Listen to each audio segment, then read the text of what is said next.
What?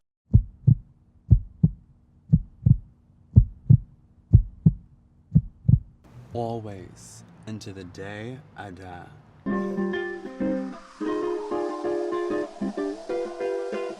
Hello, this is Domiko Aman, the founder of Aman TV Productions. Some of the content that has been made consists of documentaries, shorts, and even podcast episodes such as the one you're tuning into right now. I'm often asked the question, how can I support what you got going on? And my response is, feel free to like, comment, subscribe, engage with the content with the links attached to this episode. It helps the production company go a long way, especially as someone who's a one-man show for the most part. And if you would like to do the next step in making a financial contribution, feel free to visit paypal.me/AmunTVProductions. That's paypal.me/AmunTVProductions. This helps me to scale this production company, along with continue my journey for getting Peace, the feature-length film, made. So thank you so much for your support, and let's begin the show.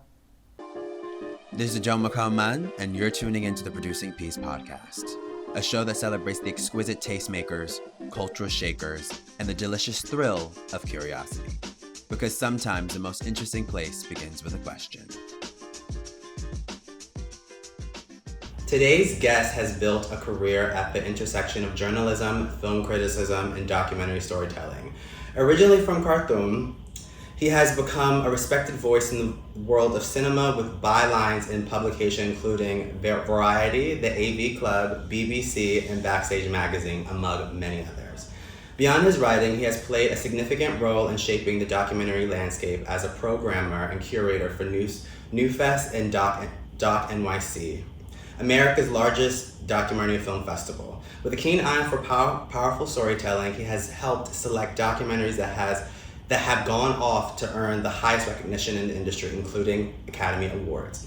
Whether he's championing emerging filmmakers, analyzing the cultural impact of film, or discovering the next great documentary, his work continues to influence audiences in the film community alike. Today, I'm honored to be sitting down with the critic, journalist, and festival programmer, Murtada Elfadl. Yeah, you got it. I've been waiting for this conversation for a while. Wow, I'm just so humbled by this fantastic introduction. Thank you. I mean, I felt like this would happen evidently. Before I even told you, I felt like there would be a moment where I would be sitting down with you and having this conversation. Yeah, I'm always happy to talk to you. I want to start from the beginning.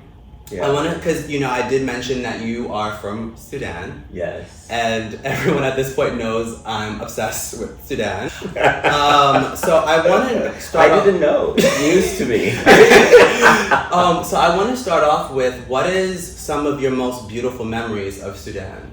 You know, the thing that comes immediately to my mind that I miss almost every night is sleeping outside. Sudan is a desert, or where I grew up in Khartoum, that part of Sudan is a desert.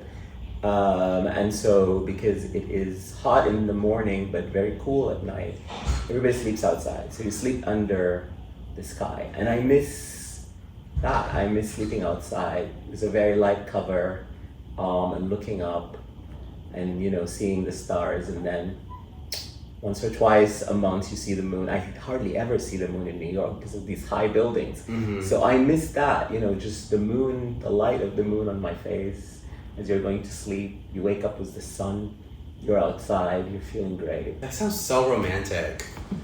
Yeah, I've had a night like that once with a few friends on a rooftop in the Bronx, and we woke up on the roof just having a good time, so I can relate to that feeling. Yeah, and that was daily, and now we're just in these small rooms in these apartments in New York. I love New York, but I do miss sleeping outside and seeing the moon. What else would you say is a fond memory along with that? Food is always something. Mm-hmm. I love Sudanese food, obviously. I love the new Sudanese food. Let me be more specific.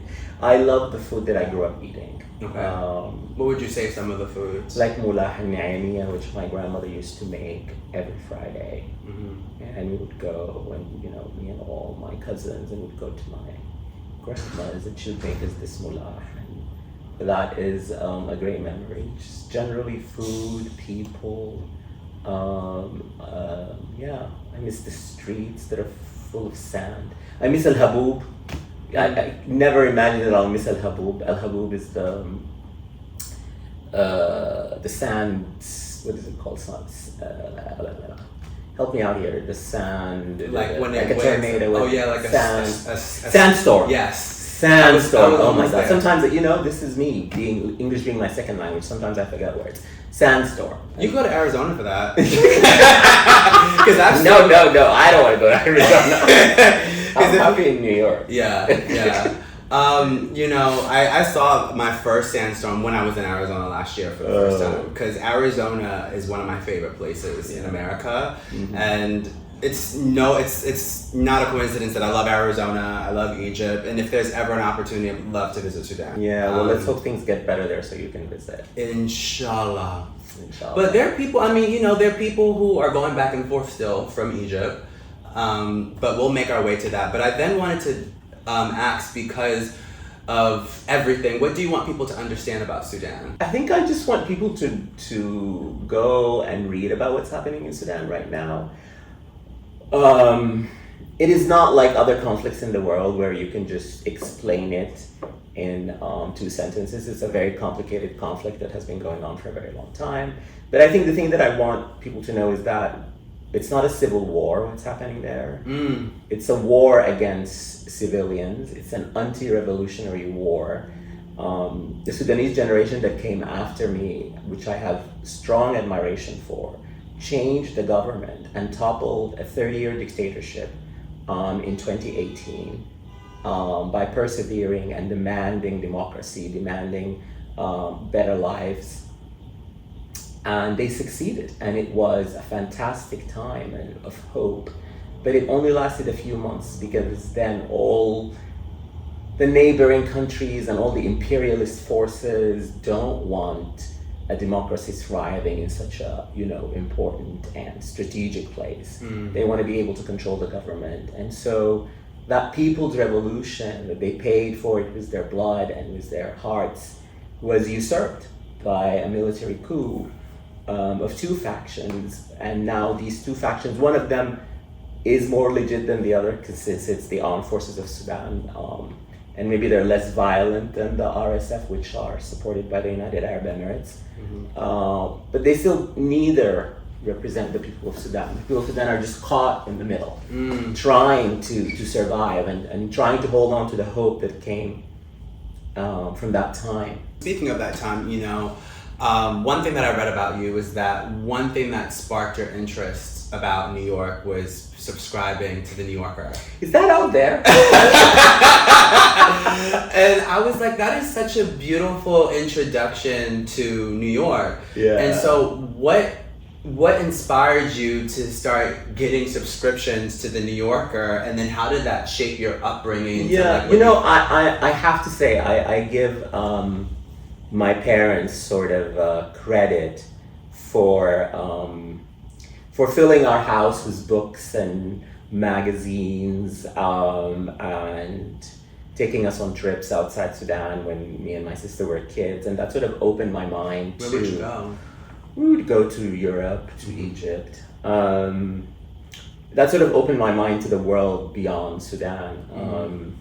And my dad would get Newsweek and Time, which is fine, but they were kind of interesting to me, but they were not what I'm interested in. And so I just looked like, what else is coming out of America? And I found the New Yorker. I think I was 13 or 14, and I'll get a subscription. And I got a subscription. Time and Newsweek were in bookstores in Khartoum, but the New Yorker wasn't. So I got a subscription. And so you were doing things differently. Yeah, you've always been a different type of man. So I got a subscription, and I would get it like 3 months later, because it would take so long to come from America to Sudan. I think it was maybe there was problems in the state of Hormuz. Anyway, it would take very long to come to me, and I will open it, and if you're familiar with the New Yorker, like the first part of it, there's the talk of the town, but there's also what's happening. And so I look up at the calendar of events, and I'll be like, all right, 6 months ago or 3 months ago, whatever, if I was in New York, I would have seen this film, I would have went to this concert. I would have definitely visited this gallery. I would have tried to do this. And so here is me and my 14-year-old self dreaming of living in New York, and then at 14. At 14, yes, and then I think I was, and then I actually managed to do that a few years later, just after college. And so it's still New York is like a dream. Mm-hmm. Not only do I live in the city and I enjoy all it has to offer for culture, and that's kind of what I wanted, but I'm kind of an insider in film, and I never thought I would actually have a career in film, because there was just no film infrastructure in Sudan. There was some exhibition, and when all the films I saw were through those, pirated. I love piracy. I'm a pro-piracy person. Because if it wasn't for piracy, people like me would have never seen anything. And I saw all these great films from all over the world pirated to Sudan, and they will be shot somewhere in Bangkok or Manila or wherever, and you would see somebody's there with a camera in the screen, just shooting the screen, and people would walk up, go to the bathroom, or stand up and talk.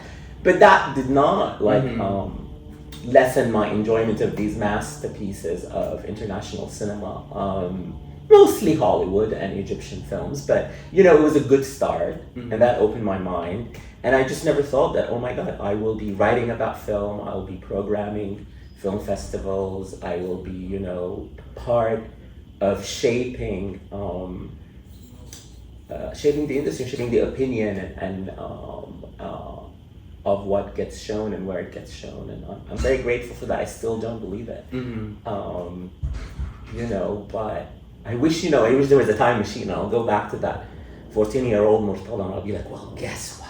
In 2026, you'll be sitting next to Adu and telling him about this story. The way how you are, I'm already just feeling so many feelings right now, just because the way how you're speaking about your life, and I'm sure there are ups and downs with everything, even with the heartbreak and everything like that. You're like, everything is so eloquently and so like romantic in the way how things come for you. And I feel like a lot of people don't have that. Everything is just so like miserable for people. So to hear your stories thus far, it's just. I've been very lucky, I've been very lucky. And it hasn't been easy, to cross halfway around the world, leave everyone you love and everything and to start from scratch in another city is not easy, because I think everybody, even if you come from Ohio to New York or from wherever, where did you come from? I was born. You're a New Yorker. Yeah. Let's say you came from Ohio, or not you, but generally. Please no Ohio. Please. Somebody from somewhere. I'm not lessening it, but at least, I'm not saying that that's, but at least the system of the country, right? Like, I didn't know anything. I was like, why do I? One of the first questions I asked my first year here after I got a job, and, it was hard to get a job with a name like mine, and, being foreign and all of that. And, and I was like, why do I have to file taxes? What is that? Why can't the tax man just send me a bill like every fucking place in the world, like what I was used to in Sudan? They just send you a bill. I'm like, what is this filing of taxes? And so I didn't understand the system. I had and I knew no one practically, and it was very hard. Like, I was very depressed for a very long time. It's just not easy. I don't want people to think it's just easy, especially people out there. There's a lot of alone time and a lot of depression when you leave everything behind and you start from scratch. And the thing is, I didn't have a choice. It was. I remember the Tracy Chapman song, Fast Car. Leave tonight or live and die this way. I'm like, I'm gay, and I want to do. You're gay? Yeah, and I want to do. Wait, you're gay? Yeah. Can you believe that? I mean, they say that Sunnis men can't. We have to. Sunnis. We have to. Like Sunni and Shia. What was these Sunnis? We're gonna have to talk. This is people who don't know Islam. We're always talking Sunni and Shia. Muslim people don't talk about that much, especially Sunnis, because we are like a majority, so we don't really talk about Sunni and Shia that much, or at least I didn't when I grew up in Sudan. We're gonna have to revisit this, because You just open up a whole can of worms, and Sunnis can't be gay. Is that what they told you? Who told you that? I mean, they say that about Arabs. They say that about Africans. They say that about I mean, yeah, there are people who say that here in America. Yeah. They say it doesn't exist, and there is conversion. Mm-hmm. Conversion is still legal in some states, isn't it? So it's not just a Muslim thing. Let's go back. Let's go. We're gonna go there. But I want to. We're gonna go there. But I want to hear more about, what it was like for you when you first came. Because you said that you've experienced, all sorts of feelings and emotions it was not by choice to a degree, even though you did have strong interest. So what was that like? Did you have like those, I guess you could say like fairy tale beginnings of New York City, or what are some of your fondest first memories of New York? There's no fairy tale to New York. New York is a fairy tale. The fairy tale is now. The fairy tale is my life now. Is just looking back and be like, oh wow, this is the life I kind of wanted, and it's amazing that I accomplished it. The fairy tale is now. The last 20 years, and this is my 20th year in New York. I came here in 2006. The last 20 years were not a fairy tale. The last 20 years were hard work, isolation, depression, feeling unmoored without a community, building a community slowly, getting to work in an industry that I love, I do a job that I really love, a creative job. I had other jobs. I catered, I did the telephone service thing. I'm a graduate of, I don't want to brag, but let me brag a little bit. I'm a graduate from one of the best universities in Africa. University of Khartoum, like Harvard. I come here and all the jobs that are open, even selling books, and I'm like a book fiend. Even selling books, Barnes and Noble wouldn't hire me for Christmas. And I remember I posted. I would post for them every year because they hire so many people at Christmas. When Barnes and Noble was like, people will go buy books at Barnes and Noble, and I was never considered, I think, because of my name, because one day I just changed my name, and I think I wrote my name as Murtada Elfadl or something.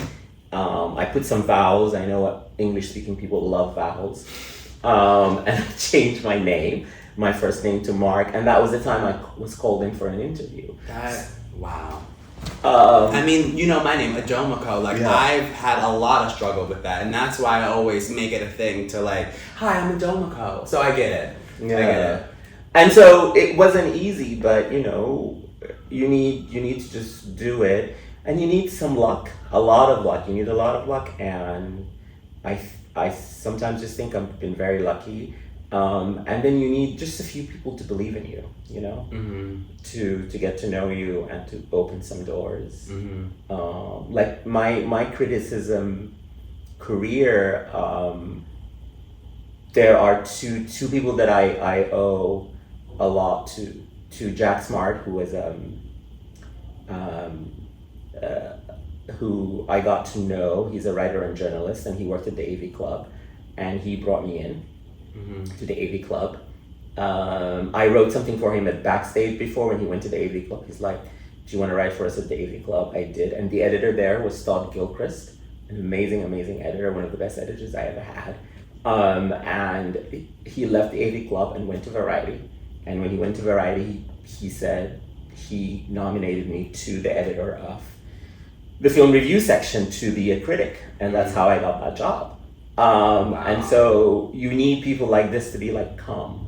Yeah. Yes, eventually, maybe if I kept at it, and I did keep at it, it would have been somebody else. But I owe a lot to these two people, and they don't know. I don't think they know that I owe so much to them. I do tell people a lot about Todd, but I don't know if Todd knows this. He's anyway. So you need stuff like that, and same with with programming. You need somebody to be like, oh, I want that person. I never got a job I wanted through an interview process. Never. In all my career, every job I got. Relationships. It was relationships. It was never an interview process. Interviews suck. They don't work. Nobody reads all these things they ask of you. Send me this and send me this and send me this, and you're like, spend weeks and weeks writing letters and whatever. Nobody reads them. I don't know why they ask them. Every job I got that I love came through meeting someone somewhere and getting to know them, and then they say you.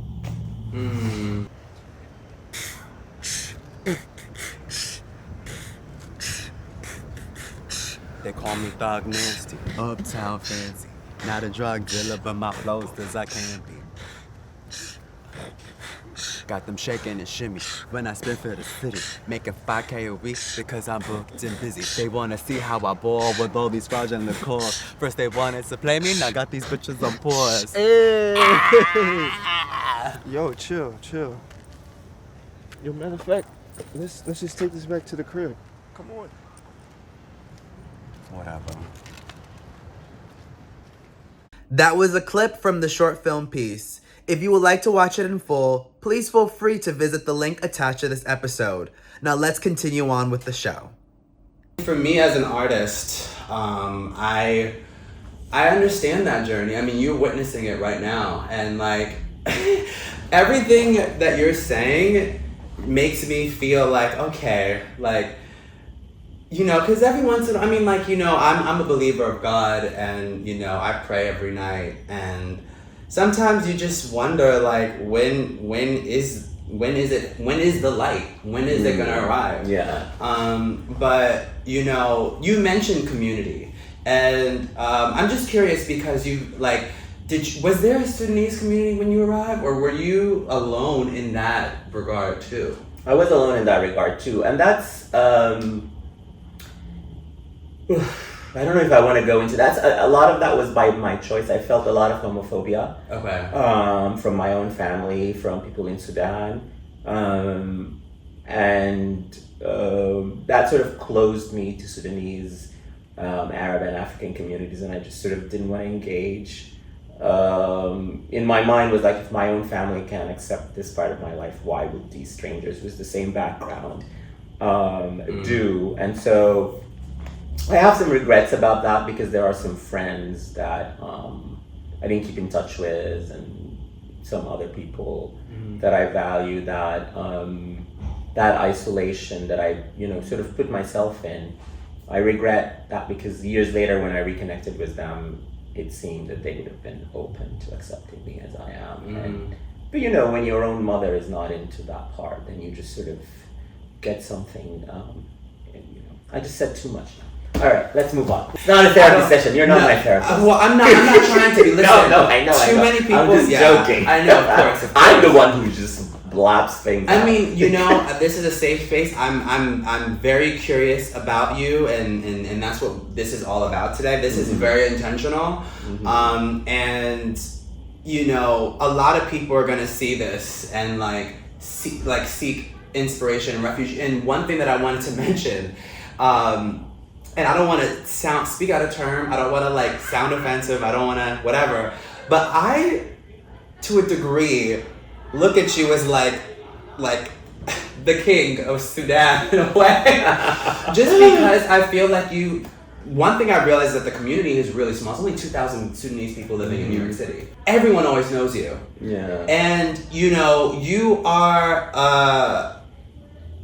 But this is now 20 years later. I'm older, wiser. I've opened myself to the community. I engage. I'm out. People have reached out to you Yeah. in the past because of it. I think attitudes in Sudan have grown and evolved since I was a kid, and which is when I left. You know, I was very young. I was 22. Wait, I have a question then. You know, you mentioned about being same-gender loving. Did you ever have a crush in Sudan? Or did you have many crushes? I had many crushes. I mean, your people are just also... I mean, you... I had many crushes, but I had a boyfriend when I was in college, when I was like 18, 19. In Sudan? In Sudan, yeah. How... And that was beautiful. He was an older man who was our neighbor. Okay. How old, if you don't mind me asking? He was like in his 40s. Oh my God. He's hot, so... I don't know where he is now. Anyway, yeah, so like that protected me in a way. Like I said, I've been very lucky in a lot of ways. And that was one way that I got lucky, because I met this person who was lovely and sweet and open, and showed me so many things. I remember we used to watch films together, and he would show me all these films from like the 60s, and you know, as a little impressionable young man, I would be like, oh, I don't want to watch film, that old film, and he'd be like, no, you're gonna like it. And you were together for 2 years? I mean, yeah, on and off. Okay. Yes, you know, we lived, obviously we didn't live together, we lived separately. I was living at home, he had his own family, he was single, he wasn't married, but he was taking care of his mom. How did you meet him? Just met him, he's our neighbor. So you just saw him around and like... Yeah. Wow, and then you just you found your way of navigating that in Khartoum. Yeah, Mm-hmm. and I think that sort of helped me. I never wanted to be straight. I think one of the things that, and you know, and I credit, you know, my family who I've seen some homophobia from, but also I credit them for making me believe in myself. Like my mom might have been a homophobe, and there's no way of saying anything other than that word, unfortunately. But she was also somebody who told me I could do whatever I want. I've got it all, you know. She gave me confidence and love and nurture, and that's, I think, why I grew up with this sense of confidence in myself. I never sort of questioned that was wrong. Like, of course, everybody else is wrong. Being gay is fine. If I'm gay, being gay is fine. And I never wanted to be straight. And so I didn't have that sort of like psychological struggle of people who grew up in communities that don't accept them, because I just knew I was good. Because of growing in that family with those parents, specifically with that mom, that I was fine no matter what. And so I didn't have that psychological struggle. And so then I meet Atif, who's amazing and beautiful and lovely and sexy, and also knows everything about the world. And so it was just sort of like a progression of wonderful coincidences and people who sort of really just helped me understand that it's fine and I'll be fine, and I just needed to get out. I couldn't live there. The choices to be, as I saw them as a very young person, I'm not saying this is everybody's experience, but I saw my choices as either the closet, which definitely I didn't want, or being completely marginalized in my community and in society, and I didn't want that. The only gay people I saw who were out were on the margins, and I didn't want to live on the margins. And I also just wanted to live, I wanted to fall in love. And I wanted to have a happy life. And that's why I say the fairy tale is now. It's now, when all of these things has happened, when you look back and you're like, oh wow, all of these things helped me come to where I am. Yeah, so the fairy tale is now. It's never been any about New York or about life or about film or about being gay or anything. It's never. I think it's never it's always the present. So what transitioned you to out of that relationship? With my first boyfriend? Yeah. I think we just, I was a young, stupid boy, and he was a man. An older man. I think we just drifted apart. And then in my mind, I think maybe one of the things that I do regret is that maybe I was making plans to leave while I was with him, and I never included him in my plans, and that's one regret. I mean, I knew he couldn't really leave and just follow me, so, and also, like, I was just stupid and young, and, I don't know where he is.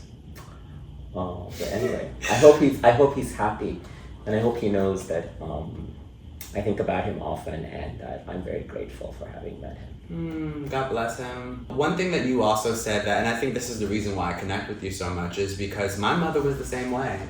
Like, she never made me feel like I was... Well, my mom was kind of a little bit wild. She's, a wild Virgo mother, And I'm a Virgo. I know. And, but she was my best. I call her Tammy. Like, anyone who knows me knows that I love my mother.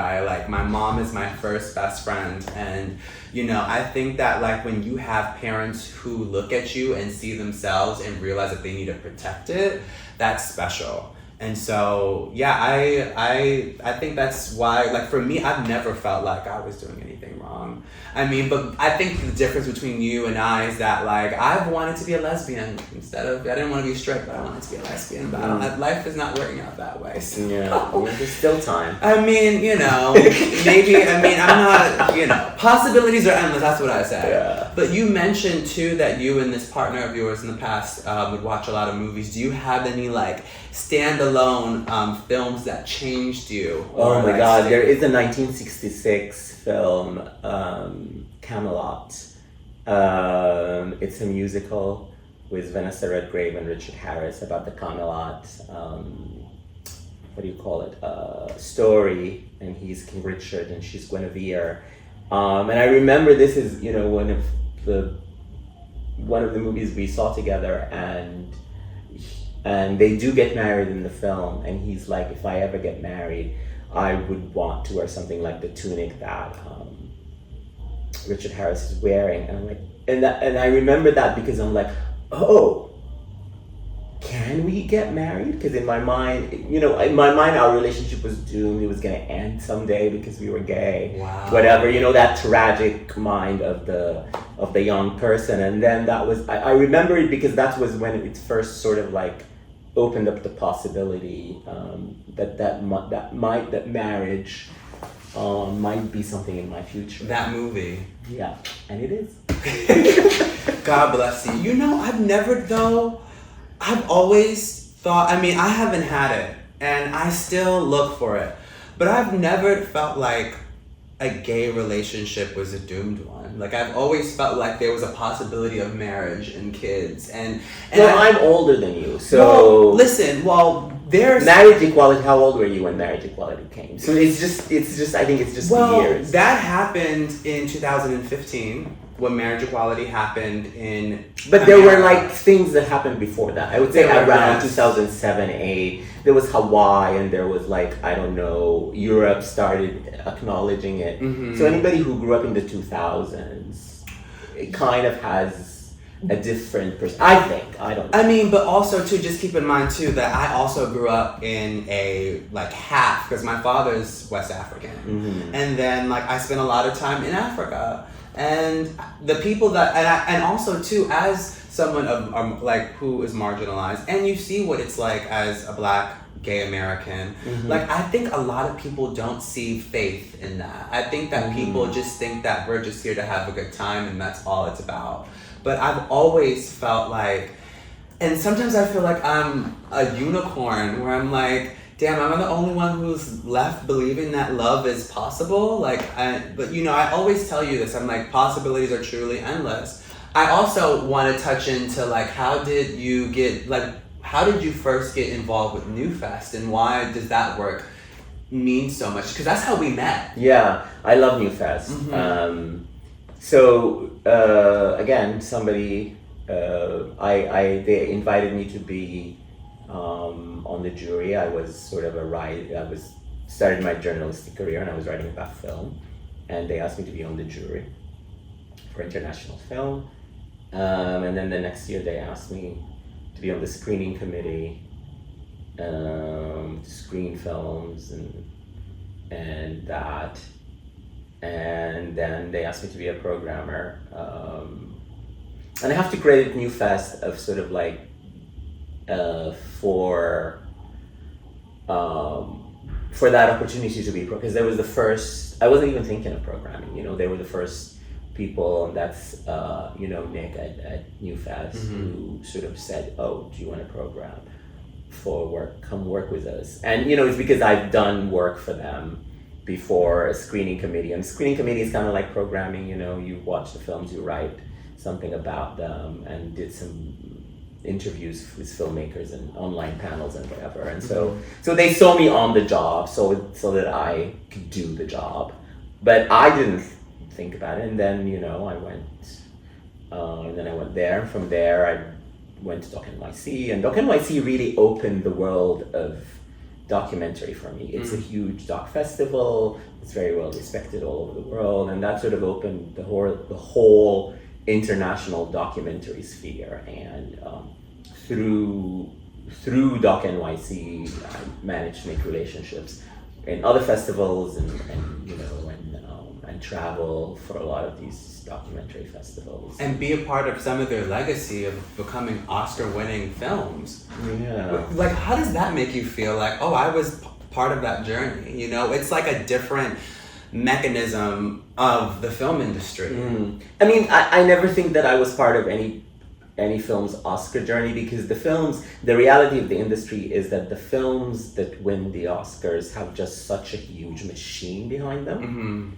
I understand. And so I never felt like, like when No Other Land won, and I was on a jury that gave it one of its very first awards in May, the year before it won the Oscar, and I played it in Doc NYC and whatever. I never felt that I was part of that journey, because that film is just so much bigger than just being chosen to premiere at a festival, or for me to be on a jury that gave it an award or whatever. I never think you're a witness at least? I'm a witness, but okay. What I'm trying to get to is I'm very proud of the smaller films, the filmmakers that first-time filmmakers or second-time filmmakers that you give a chance to, and then you see them, and I don't want to say I gave them the chance. Let me rephrase that you just fall in love with their work, and you're like, oh, I love this work, and I want to show this work and this filmmaker, and then suddenly you see them become amazing, and they do bigger and better things. And this year there's Bridie O'Connor, the documentarian who did the Barbara Hammer documentary, Barbara Forever. What an amazing filmmaker.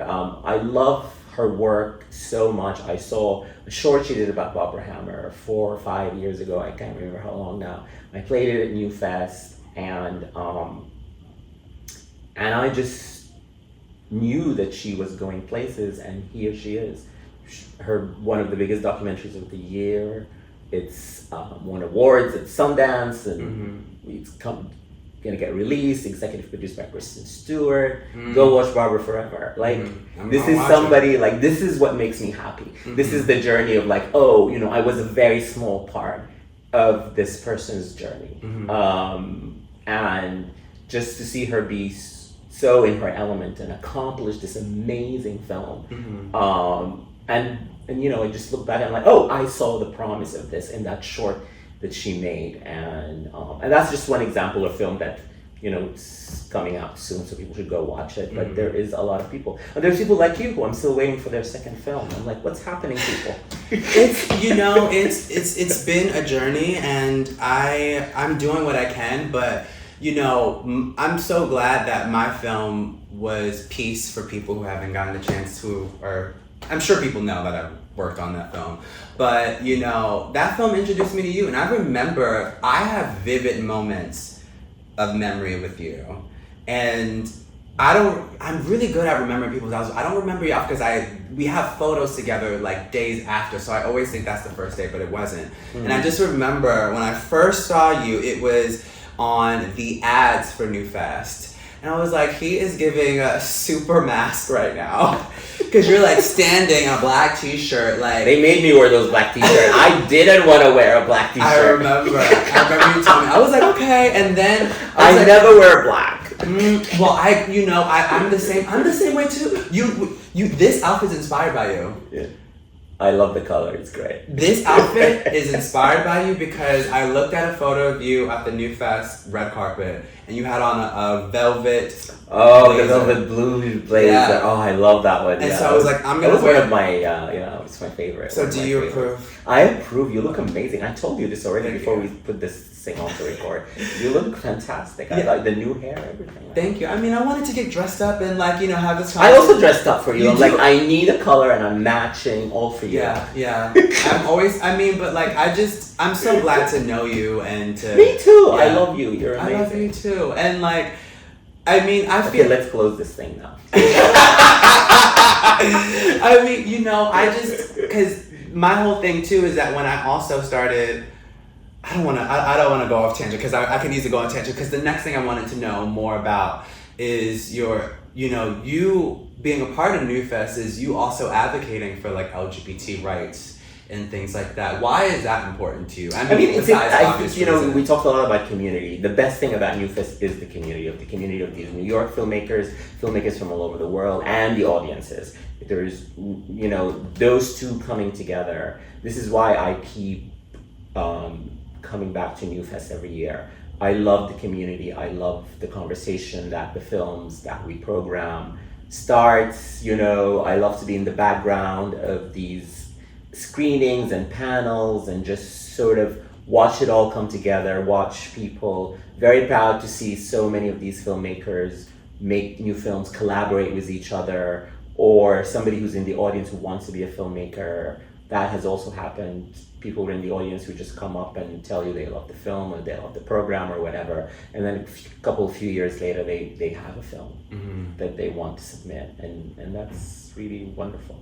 I remember being a part of that, and I'm just like, if anyone was ready to invest into the feature film that I'm written, let me know.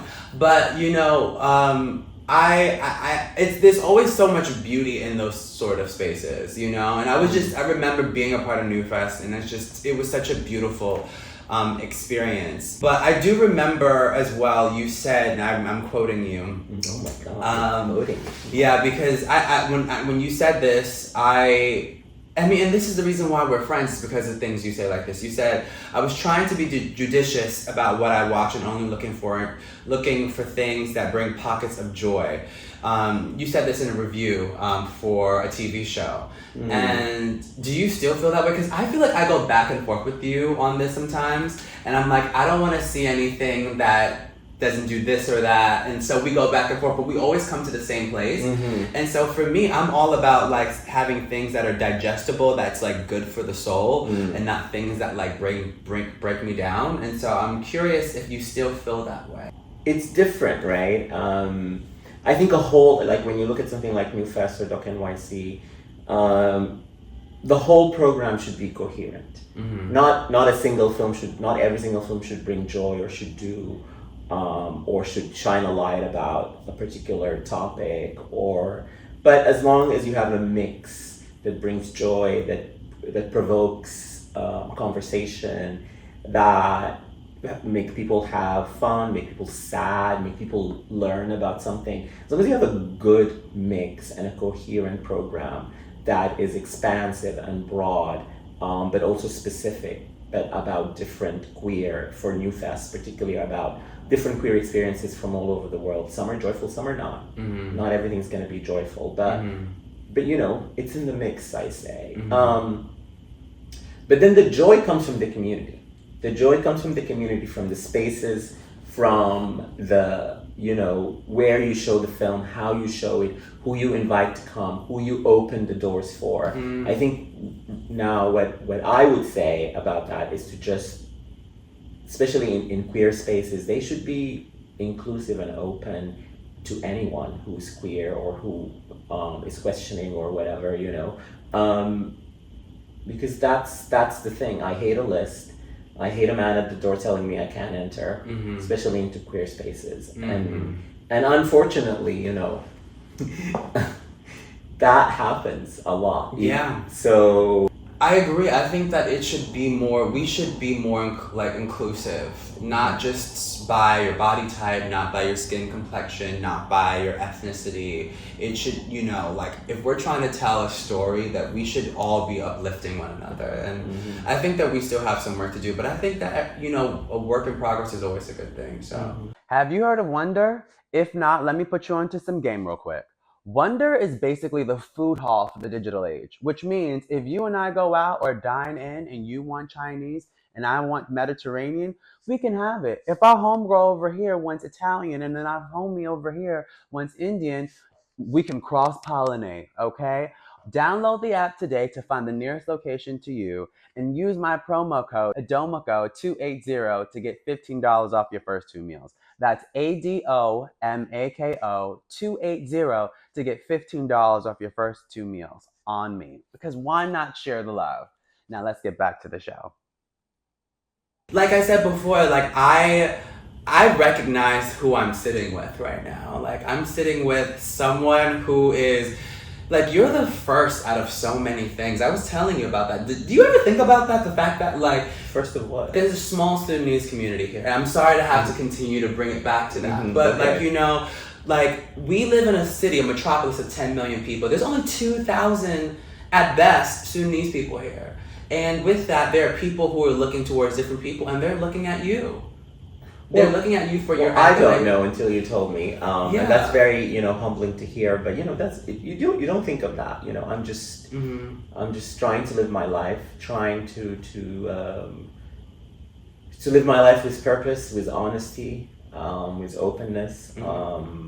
I think about that, and trying to also just pay it forward. Like one of the things that I'm excited about, it's a project that I'm working on that is maybe we're hoping to launch in 2027. But I'm trying to create a development program for filmmakers who made a first movie and can't get a second movie. So anyway, it's still in the develop, like it's still conversation now. I don't know if we're gonna be able. We need funding, so we need people to fund us. Well, tap me in, let me know. That sounds exciting. And I also, because I was talking to May, she came over and we spoke as well. And she was saying to me how like there's a small community in Sudan that like there's really no films that are really being made. There's a really small film industry there. Like it's not there are films that are being made much more than they were being before. Right. And so I'm just like I was like, oh my God, like I would love always to look at the positive. It's True. Much more. You're right. Cotton Queen was beautiful when we got to see that together. Yeah. That was good. Yeah. Like Susanna's amazing. What an amazing filmmaker, Kurtufani, who did Goodbye Julia a few years ago. That was really good. The Collective, who made Khartoum, Snoopy, and they're all one. Tamia, all wonderful filmmakers. I'm waiting to see what's next, and I know at least some of them are working on other things that are gonna come out soon. And yeah.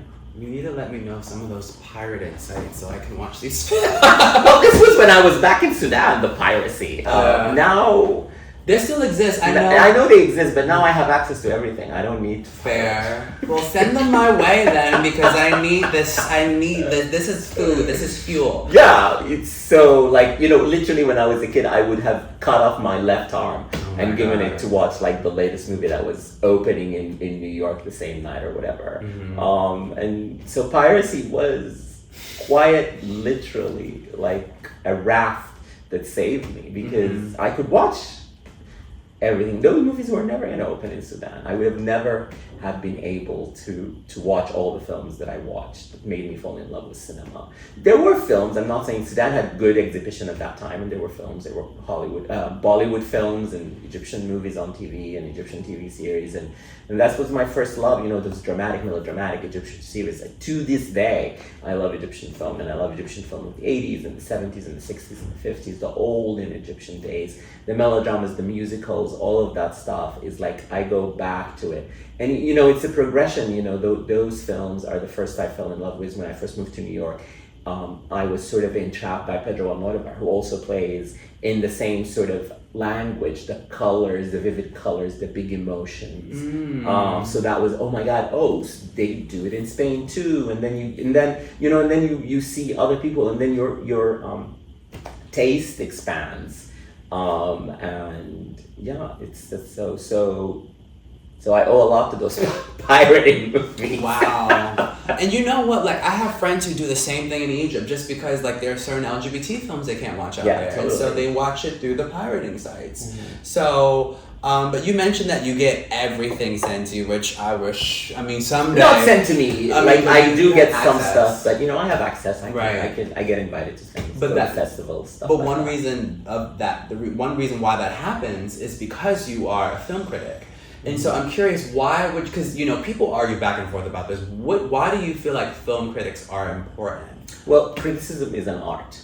I think it's an art that many people don't think of as an art. Unfortunately, it's sort of an art that its value is decreasing in the eyes of the audience. A lot of people don't read, because sometimes even my friends, I'll put something out that I spent a whole day writing 1,000 words about something, and I'll put it out. And all they need to do is click, and they'll send something to me. Well, what did you think? I'm like, fucking click on it. I know. What I think is 1,000 words that I spent half a day writing. Why do you want me to give you a nugget? No, I do my best to like try to read because I was one of those people. You was like read it. I was like, oh. So when you post something, I do put my effort to do my best to read it and like.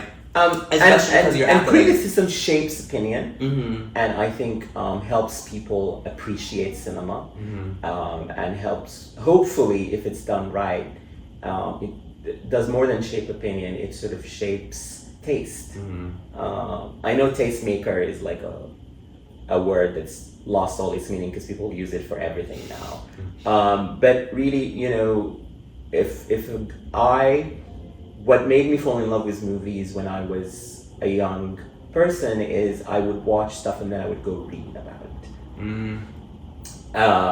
And reading about it gives you another, in the end it's only subjective and it's only one other person's point of view, but that's still one other point of view than yours, which means your opinion about said piece has expanded. It's a conversation. It's a conversation. So you're not on your own. And you're not just in your bubble of friends or whatever. And that's what good criticism should do. And there is sort of this now thing of like people, like I'll get this sometimes when I don't like a film and I'm very like, you know, sharp with my opinions. I don't hide them. Because that's my job is to actually, it's not to just praise, my job is to dissect the film. Did it accomplish what it set out to do? Did it entertain? Did it move? Did it, you know, all of these things? And what has it added to the conversation in the world? Is this a film that politically, socially is pushing us forward or is it, you know, reductive? You know, all of these things are in my mind, depending on the film and its topic, of course. But sometimes I'll write like what people call a bad review, which is, but critical. And I'll get like notes from people who will be like, oh, it's critical. I'm like, yeah, criticism is not just praise. I'm called a critic. That's my job. I mean, I love how you said that it forms a conversation and it makes you not feel alone. But just to be clear, then you are never out to like slaughter. Have you ever slaughtered a film like before? I have. You was like, this was terrible. The thing is, I don't, you know, this is the thing. I and many of the critics who I know come to film criticism with a base of love of film. So I want every film to move me, to be the best film I've seen, to be done well and acted well and written well and shot well and looks beautiful and pushes the medium forward. And I want every film to be that. But the reality is not every film is that. So then what I try to do is I try to and I'm writing to the audience. I'm not writing to the filmmaker or the producer or whatever. I'm writing to the audience of the publication that I'm writing for. And so I'm just trying to tell them, is this worth your time? Is this a film that, you know, did it accomplish what it set out to do? I want every film to be good. I hope every film is good, but it's not. But then you have to be, you know, I have a reputation I have to maintain. I hate critics who like everything. I'm like, nobody likes everything. But that doesn't mean I'm looking to a balance of like, I wrote 5 good reviews, now I need to write about it. Nobody does that. It's just film by film. And I gravitate towards film that I think I want to fall in love with. Most of the films that I gave bad reviews to were things that, you know, playing at festivals or whatever there, I don't have a choice. I just, you know, do whatever is asked of me. But also sometimes a filmmaker, your life disappoints you. And, you know, I love Pedro Almodovar, but I have given him some not so great reviews because not all of his films are the same quality. That's fair. And also that leaves room for you to have a conversation once again. Yeah, because absolutely. It's, you know, by you liking everything, like, basically means that, like, can we trust you as a writer? Yeah. And so you're being honest. And another thing I pay attention to, like, especially at Variety, which is the industry Bible, it is a trade, it is, you know, read in the industry. When I'm at a festival like Sundance, where it's like for first or second time filmmakers, mostly filmmakers just starting their career, and I get assigned something and I write it and I watch it and I don't sort of think that it accomplished what it set out to do, I try to write a fair review where I balance between the things it accomplished and the things it didn't. Because you don't want to, just completely close the conversation. My job is to start the conversation, but not to close it. Like a lot of critics that I don't like, and I can name names, but I'm not gonna. They want to close the conversation. Like when you read, I don't know if they realize this or not, but when you read some of their reviews, they're like, my opinion is, and blah, blah. It's just like, this is this film. Let's close the conversation. I'm like, well, what I try to do, well, this film tried to do this, well, it did this part well, this part maybe needed some work, what maybe they could have done is this, whatever, it's a conversation. That's kind of my own sort of method of trying to figure out how to assess a film. Yeah, God, you put everything in such there's a rhythm. There's a rhythm. I love rhythm. Yeah, me Life too. is a rhythm. Yeah, I mean, just like this conversation, the rhythm is good. I love it. I mean, also too, we've known each other for a number of years now, which is Yeah. crazy. I think it's been like 5 years. It's been a while. I can't believe how that much time has passed. But I'm gonna conclude it with 2 final questions, and then we're gonna do some rapid fire. Okay, let's and do then I'll have you on your way. Okay. So my first final question is you mentioned before about like expansion in terms of this initiative you want to do with filmmaking and with filmmakers to get them to have further opportunities. What is other ways that you look to expand? What does expansion look like for you? For my own self? For you as Murtada. I never think of expansion. Really? No, I think I want a balance of a life that I enjoy. I want to do a job that I love and do it well. It's very important for me to do a job well, to write well, to curate a fantastic program. But life is not just about work. I want to have a nice balance of a job I love, a home I love, travel, friends. I want to enjoy life. I don't want to just be thinking about expansion and what's next. What's next for me is like, when is the next, back to your point earlier about the pockets of joy. When is the next moment of joy I can create for myself, for my husband, for my family, for my friends, for the people I know, for the filmmakers I know? When's that next moment that I can help shape? What is it? Is it drinks like we had last week when we all came together and had a good time? That was a moment. It was. It was so much fun. Yeah. So. Yeah. That's so reassuring because sometimes I'm like, okay, like I'm trying to measure my next goal and I'm like, but the joy is, I love that. Like once again, putting things in such a great perspective. And then my next question is, how do you produce peace? Within myself? Yeah. I don't know. Or with the people. Xanax helps. Oh my God! I have a story about that. I'm joking, but I'm in therapy. I've been in therapy for more than a decade. It has helped me enormously. I know therapy is not for everyone, but try it. If it works for you, you should keep at it. I love that. And it's again the same thing. It's about just finding peace. And we all get bogged down in things like, before I came to, I was like dealing with some stupid email thing at work, and you all get bogged down in little details that sort of bring your day down, and you're just like, they asked for this, and I'm coming to you and I'm listening to Abdul Halim on the way here, and I'm like, oh, I'm so excited. I'm gonna talk to Adu. It's gonna be an amazing conversation. I should not let these little things, ruin my day. Yeah. And so I think it's just taking that moment. I do have breathing exercises that I do. How does that work? Just when I'm losing peace, or when something bad, and this is from therapy. Thank you to my therapist. When I feel just bogged down or that it's too much, I just take a moment, close whatever it is I'm doing, and do these breathing exercises, and then you just feel better. Or you go walking. Like we live in the best city for walking. Yeah.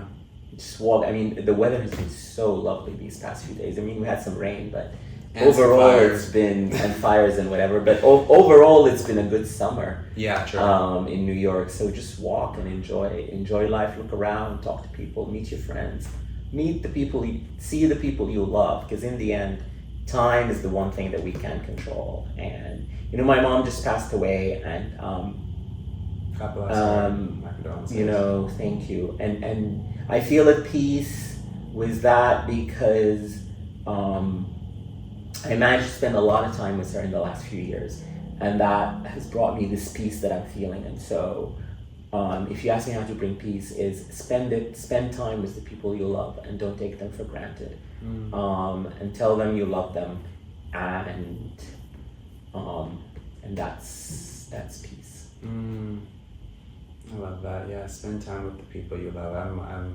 I'm a Libra, so I'm always trying to find a way to balance it all. So let's get into some quick rapid fire. Sure. So, what is your favorite Arab film? Oh, Dua al-Karawan. It's from Henry Barakat. It's in the 50s film. I think the translation is The Song of the Nightingale or The Prayer of the Nightingale. It's a film, a beautiful sort of love story. From where? From Egypt, of course. Masr. From Masr. Fatin Hamama, one of their biggest stars and best actresses, plays a woman whose sister has an affair with a man, and then she's killed in an honor killing because she was no longer a virgin, and so she goes trying to enact revenge on her sister, and so she goes and seduces the man or tries to make him fall in love with her, and he does, but in the process she falls in love with him too. It's a beautiful romantic film.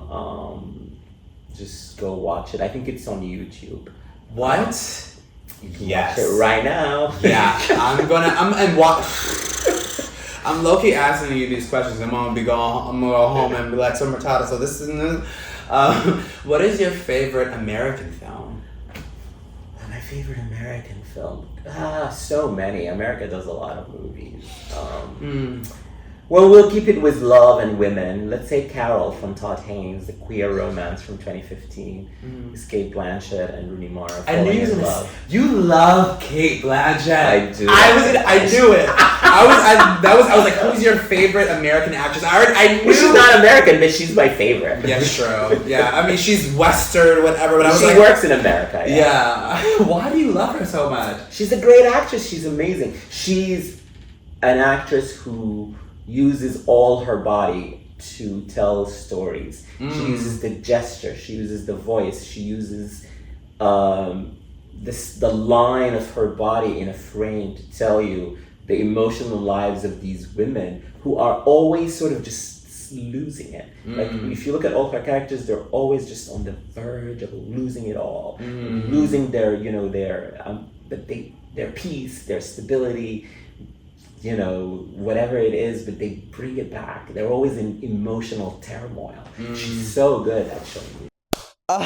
It was such a pleasure to be able to sit with the legend Murtada Elfadl. One thing that he said that sticks with me now is that the fairy tale starts now. Every moment is always more beautiful than the last. And with that note, I just want to thank everyone for tuning into this episode. And until next time, peace out.